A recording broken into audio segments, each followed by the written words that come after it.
and play on 2nd and 10. That's his youth right there. Tagovailoa trying to make up for it. Fires to the end zone. Touchdown! Alabama wins!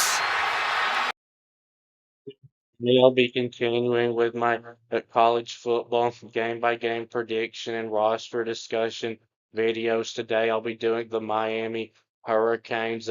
So Miami head coach Mario Cristobal is one of the best recruiters in the country. His first full recruiting class at Miami in 2023 was the 8th best recruiting class in the country. And then in 2024, Miami had the 4th best recruiting class. And then in 2025, this was his worst recruiting class, but it was still the 14th best one. And he didn't have any 5-star players in this past recruiting class, but did have 12 4-star players. So starting on the offensive side of the roster, there's no chance, in my opinion, of Miami being as good offensively this year as they were last year. Last year, they averaged 42.6 points per game. And while I do think Miami will have a good offense this year, last year's offense was the best in the country. And I can't say this for sure, but there's a good chance it was the best offense Miami has ever had. So at quarterback, I'm obviously high on Carson Beck. We don't need to play urgently here. But he's looking to throw that downfield. Has a man wide open. Dylan Bell's got it. A foot race. Spin, spray, and scores. I had him in my top 10 transfers video and in my top 10 Heisman Trophy candidates video. I think in this offense, he'll probably average 300 yards passing per game.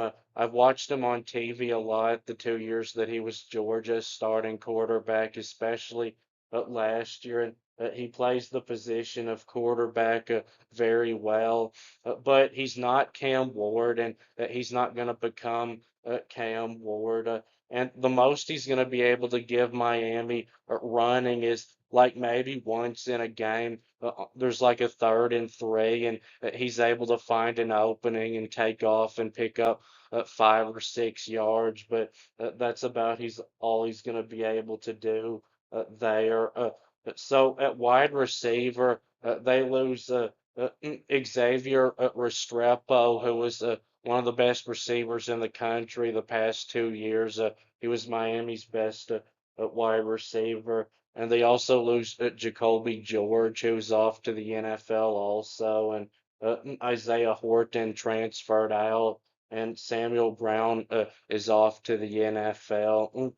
Now, they did bring in CJ Daniels, who spent last season at LSU, and he didn't put up huge numbers there, but that was mainly because LSU was so loaded at wide receiver. But he played in 11 games and started 10 games for LSU last year and had 42 catches for 480 yards. He didn't have a touchdown, but averaged 11.4 a catch. And then he spent 2023 at Liberty and had a great season with 55 catches for 1,067 yards and 10 touchdowns, averaging 19.4 a catch. He's a good wide receiver, and I think he'll probably become their go-to wide receiver, but he's not going to be Xavier Restrepo.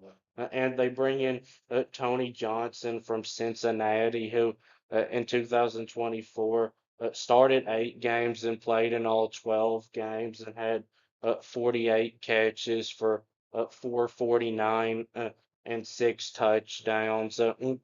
But they're not going to be as good at wide receiver as they were last year. Last year, that was probably the best wide receiver room in the country. And at running back, Damian Martinez leaving is a pretty big loss.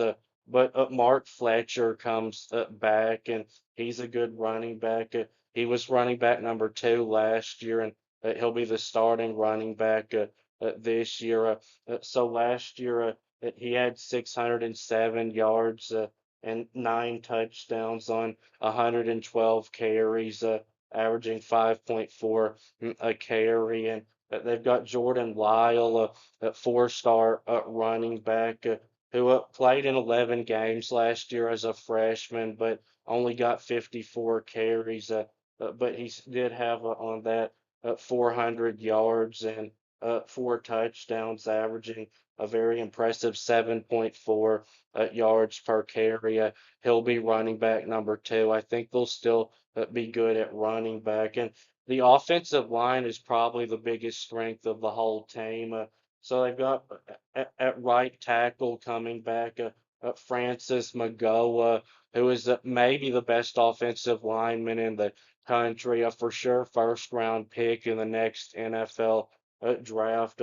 Last year, he only allowed 1 sack and 19 total pressures. He's a third-year starter. And they've got back at left guard Matthew McCoy, who only allowed 1 sack and 11 total pressures last year. And they've got left tackle Markel Bell, who started 5 games last year and played 544 snaps, and he only allowed 3 sacks and 12 total pressures. And they've got a right guard Inez Cooper coming back. He's a fourth-year starter. He's really good too. And they bring in a really good center from TCU, James Brockermeyer. He spent last season with TCU and was really good. He only allowed 1 sack and 8 total pressures in 12 games, but he started his college career at Alabama and was a four-star recruit. He was the top center recruit of 2021. This is going to be for sure a top five offensive line in the country. It was last year, too. So on the defensive side, good news for Miami is, like I said, with their offense, where I don't see any way it's as good as last year. I don't see any way their defense is as bad as it was last year. So they gave up on average 23.7 points per game, but that's a very deceiving number. Miami's defense was terrible last year. So last season they gave up 34 points to Virginia Tech, 31 points to California, and 31 points to Duke, who were all bad offenses. And then they gave up 38 points to Louisville and 35 points to Syracuse and 42 points to Iowa State in the bowl game. Now, Miami's defense, I'm not convinced is going to be good this year, but it should be at least a little bit improved from how it was last year. So on the defensive line, Ruben Bain comes back, and he's an NFL player. Second and 14. Shot taken down. 20. Last year, he only played in 8 games because of an injury, but he still had a 23 tackles and 3.5 sacks and 28 total quarterback pressures. And in 2023, he had a great freshman season with 44 tackles and 7.5 sacks and 45 total quarterback pressures and 3 forced fumbles and a pass breakup. And they've got Akeem Messador coming back too. Last year he had 32 tackles and 5.5 sacks and 25 total quarterback pressures. And then at linebacker, they do lose their best one, Francisco Magoa, who's off to the NFL, but they've got back Wesley Bazente, who is good too. He had last year 59 tackles and 2 sacks and an interception and a pass breakup. And they've redone their secondary almost completely with the transfer portal, and I think it's going to be a lot better this year. So they do have OJ Frederick Jr. coming back at cornerback, and he is good. As a freshman last year, he started 7 games and played in all 13 games and had 27 tackles and 7 pass breakups and an interception. And they bring in a transfer cornerback from Michigan State, Charles Brantley, a 4-star who played in 9 games last year and had 27 tackles and 7 pass breakups and 3 interceptions, one for a touchdown. And they bring in a transfer corner from Washington State to Ethan O'Connor. Last year he had 32 tackles and 4 interceptions, one for a touchdown, and 8 pass breakups in 12 games.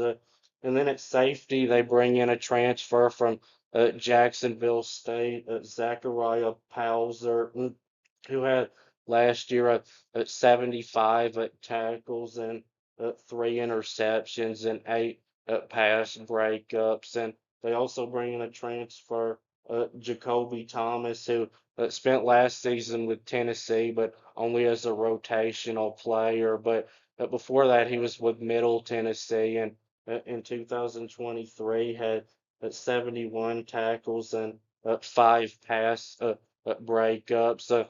So now for the game-by-game predictions, starting with Notre Dame. So even though Notre Dame is going to have a quarterback making his first ever college start in this game, I actually think Riley Leonard kind of hurt them there last year. He was a good runner, but not a very good passer. And Notre Dame has a great run game to lean on, and that's what they're going to want to do most of the time anyway, is run the football. And I don't think Miami is going to be able to stop it. And I do think Carson Beck will make some big plays passing in this game, but Notre Dame's secondary is going to be one of the best in the country, and I think they can slow him down some. And Miami's offensive line, I think, can handle Notre Dame well enough to where they'll be able to run some, but I do think Notre Dame can slow down their run game some too. And I think this will be pretty close, but Notre Dame, I think, is the better team, and they've got a better coach. So I'm going with Notre Dame to get this win. So Miami will win their next 2 games against Bethune-Cookman and South Florida in blowouts. Bethune-Cookman will be a name your score game for Miami. They could win this one 70-0 if they wanted to, probably. And their second string will play the whole second half. And South Florida may be able to challenge them for a quarter, but by halftime, Miami should have a comfortable enough lead to be able to put in their second string. And now Florida. So Florida, I think, will be able to run some in this game, but I don't think that Florida can handle the Miami offensive line. I think Miami's going to be able to run too in this game. And looking at Florida's secondary, the cornerback position looks like it could be an issue for them this year, and I think that's going to be a big problem going against Carson Beck. I think he's going to pick them apart. And Lagway, I don't really think is quite good enough yet to be able to do the same to Miami. I think this one could be pretty close, but I think Miami gets the win.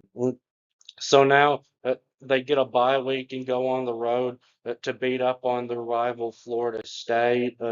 So at Florida State, that's transfer quarterback Castellanos from Boston College. Carson Beck is on a different universe, better than him. And I think Miami's offensive line will dominate in this game to where they'll be able to run the football well and they'll put up a bunch of points. And but while Florida State's offense can only be better than it was last year because they didn't have an offense last year, I don't think it's going to be very good. so I don't think they have a chance of being able to keep this one close, really. So now they get a bye week and have a Friday night home game against Louisville. So I was back and forth with my prediction for this game. Something to know though about this one is Louisville also gets a bye week before this game too. And watching a home game for Miami on TV, it looks like a high school stadium. They don't have a good home field advantage.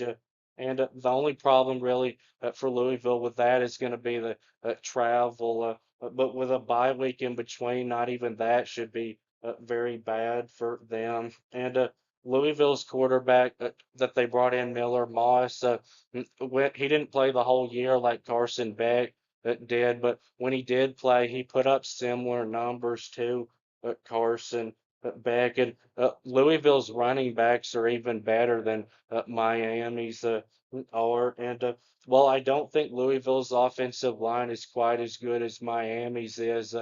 With Brom coaching, it should be solid. And Louisville's front seven, I think, is a little bit better than Miami's, and their secondary looks to be pretty good too. So I'm not confident in my pick for this game, but I think Louisville has a little bit better of a roster, and I do trust Jeff Brom more as a coach right now than I do Mario Cristobal. So I'm going to go with Louisville to get this win in a close one.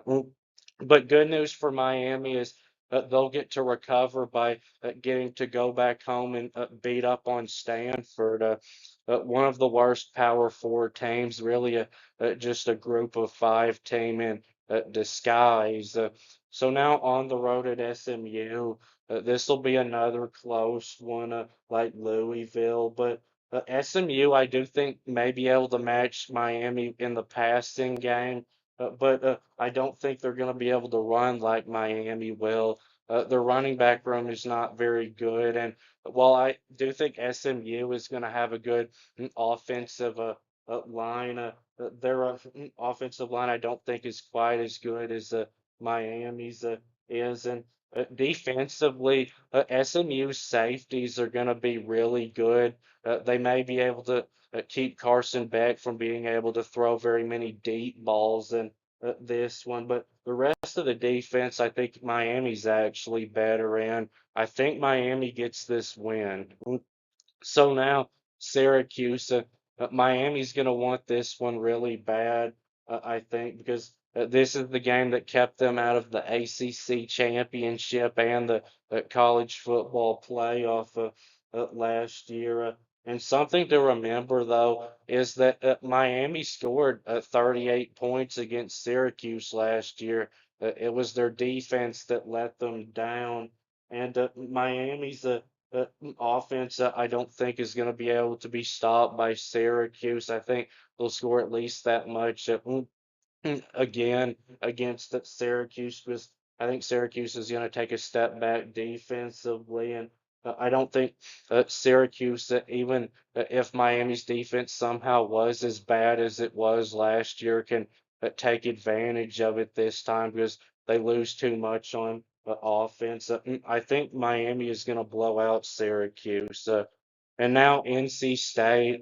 I do not trust the coach at NC State, and I'm very much off the NC State hype. I don't think they can slow down Miami's offense, and I don't think they have enough offense to be able to keep up in this game. I think Miami will take care of NC State with a little to no problem. So now they end the season with two road games in a row against Virginia Tech and Pittsburgh. So as hard as I tried to pick Miami to lose one of these games, because I don't trust Mario Cristobal to win back-to-back road games at the end of the season. I just couldn't do it. I think Miami wins them both. But something to remember is that even though Miami lost two road games late in the year last year, one of them was against a good team, Syracuse, and The other was against Georgia Tech, who wasn't a good team, but they were a decent team. They had a solid defense and a good run game. And Virginia Tech and Pittsburgh, they're both bad teams. They don't have very good rosters, and they're not very well coached. But these will probably be close games, though, and it wouldn't shock me at all if Miami lost one of them. So my prediction for Miami is 10-2 overall and 7-1 in the conference. So this might be enough to get them into the ACC championship and college football playoff, but there's also a good chance it won't be enough. So that will be it with this video. Please subscribe. Thanks for watching, and I'll be back soon.